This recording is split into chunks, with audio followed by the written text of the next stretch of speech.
Assalamualaikum warahmatullahi wabarakatuh. Kali ini kita akan membahas tentang ketenaga kerjaan di pertemuan pertama.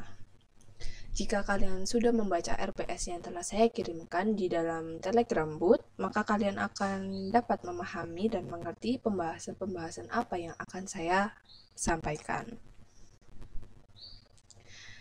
Oke, yang pertama pembagian ketenaga kerjaan.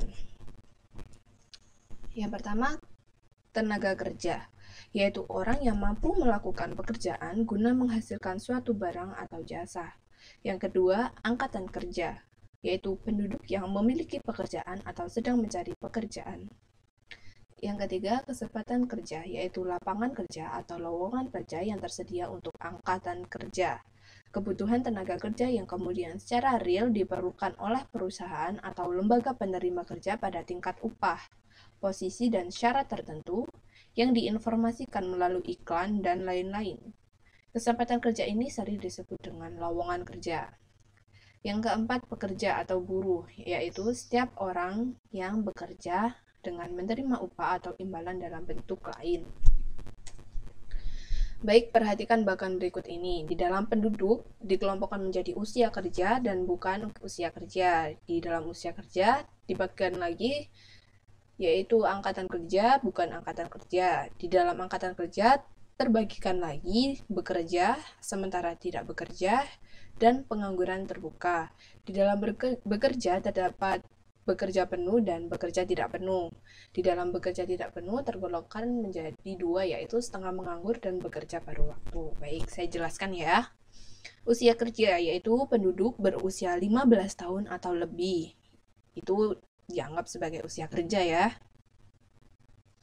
Yang selanjutnya angkatan kerja atau labor force.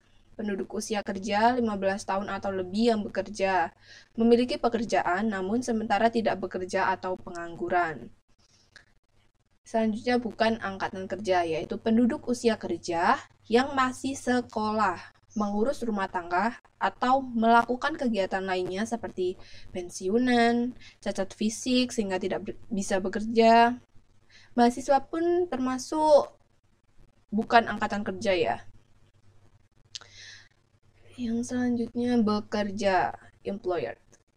Kegiatan ekonomi yang dilakukan oleh seseorang dengan maksud memperoleh atau membantu memperoleh pendapatan atau keuntungan paling sedikit 1 jam itu tidak terputus dalam seminggu. Sementara tidak bekerja, keadaan seseorang yang memiliki pekerjaan tetapi sementara tidak bekerja disebabkan beberapa hal, misalnya seperti sakit, cuti, lalu menunggu panenan, mogok kerja, dan lain sebagainya. Selanjutnya, pengangguran terbuka. Mereka yang tidak memiliki pekerjaan dan mencari pekerjaan. Mereka yang tak memiliki pekerjaan dan mempersiapkan usaha. Mereka yang tidak memiliki pekerjaan dan tidak mencari pekerjaan. Dan mereka yang sudah memiliki pekerjaan namun masih belum mulai bekerja. Selanjutnya, bekerja penuh. Bekerja penuh mereka yang bekerja secara penuh minimal 35 jam dalam seminggu. Bekerja tidak penuh yaitu mereka yang bekerja di bawah jam kerja normal, yaitu kurang dari 35 jam dalam seminggu.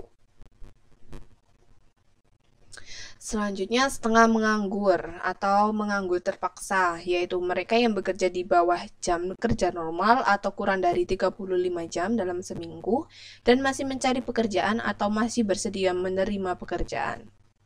Bekerja paruh waktu, ini biasanya dilakukan sama para mahasiswa gitu ya. Setengah hari kayak gitu, setengahnya kuliah, setengahnya bekerja, lumayan buat jajan gitu kan.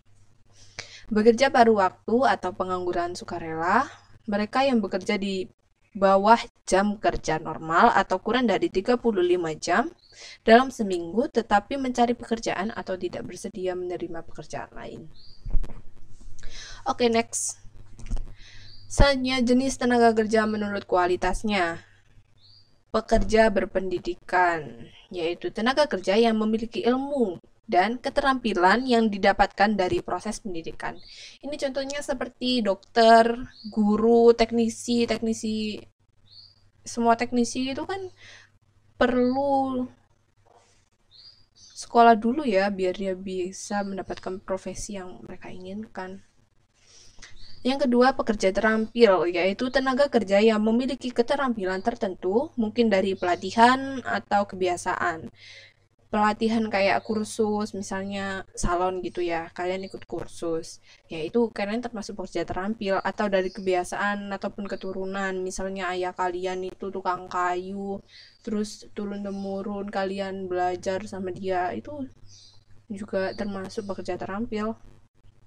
Ya, contohnya seperti tukang kayu, penjahit, ataupun sopir, pekerja kasar.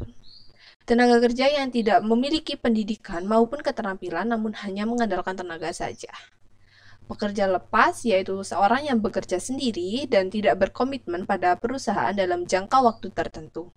Pekerja kontrak yaitu seseorang yang dipekerjakan oleh suatu perusahaan untuk jangka waktu tertentu yang disepakati dalam sebuah perjanjian tertentu. Selanjutnya, pekerja tetap. Pekerja yang memiliki perjanjian kerja dalam perusahaan untuk jangka waktu tidak tertentu.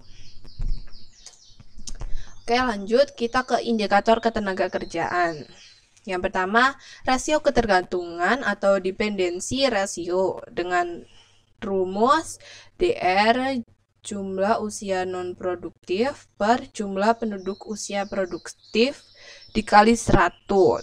Usia non-produktif adalah usia 0 sampai 14 tahun ya. Dan usia di atas 65 tahun. Sedangkan usia produktif adalah usia 15 sampai 64 tahun. Rasio ketergantungan adalah suatu angka yang menunjukkan besar beban tanggungan kelompok usia produktif atas penduduk usia non-produktif. Yang kedua, tingkat partisipasi angkatan kerja atau TPAK dengan rumus jumlah angkatan kerja per jumlah penduduk usia kerja kali 100%. Ini nanti hasilnya akan berbentuk persentase juga ya. Tingkat partisipasi angkatan kerja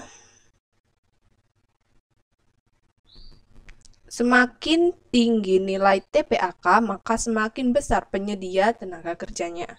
Yang ketiga, tingkat pengangguran terbuka atau TPT dengan rumus TPT sama dengan jumlah pengangguran per jumlah angkatan kerja kali 100%. Ini akan dalam bentuk persentase juga seperti TPAK nanti hasilnya ya. Tingkat pengangguran terbuka adalah perbandingan antara jumlah penduduk yang sedang mencari pekerjaan dan jumlah angkatan kerja. Baik, saya akan menyimpulkan pembahasan kita kali ini ya. Indonesia memiliki jumlah penduduk sebesar 22 juta jiwa, menjadikan negara terpadat keempat di dunia. Masalah ketenaga kerjaan di Indonesia sekarang memprihatinkan, ditandai dengan jumlah penganggur dan setengah menganggur yang besar, pendapatan yang relatif rendah dan kurang merata. Sebuah negara tidak akan pernah bisa lepas dari berbagai permasalahan yang berhubungan dengan warga negaranya, terlebih pada negara-negara yang memiliki jumlah penduduk yang tinggi seperti Indonesia. Masalah ketenaga kerjaan, pengangguran, dan kemiskinan Indonesia sudah menjadi masalah pokok bangsa ini dan membutuhkan penanganan segera supaya tidak semakin membelit dan menghalangi langkah Indonesia untuk menjadi negara yang lebih maju. Kondisi pengangguran dan setengah pengangguran yang tinggi merupakan pemborosan sumber daya dan potensi yang ada, menjadi beban keluarga dan masyarakat. Sumber utama kemiskinan dapat mendorong peningkatan keresahan sosial dan kriminal dan dapat menghambat pembangunan dalam jangka panjang. Permasalahan pengangguran dan setengah pengangguran ini merupakan persoalan serius karena dapat menyebabkan tingkat pendapatan nasional yang tidak memakmurkan masyarakat. Untuk itu, perlu adanya upaya untuk menanggulangi masalah ketenagakerjaan yang berkaitan dengan banyaknya jumlah pengangguran. Baik, sekian pembahasan ketenagakerjaan dari saya. Apabila ada kesalahan pengucapan mohon dimaafkan. Wassalamualaikum warahmatullahi wabarakatuh.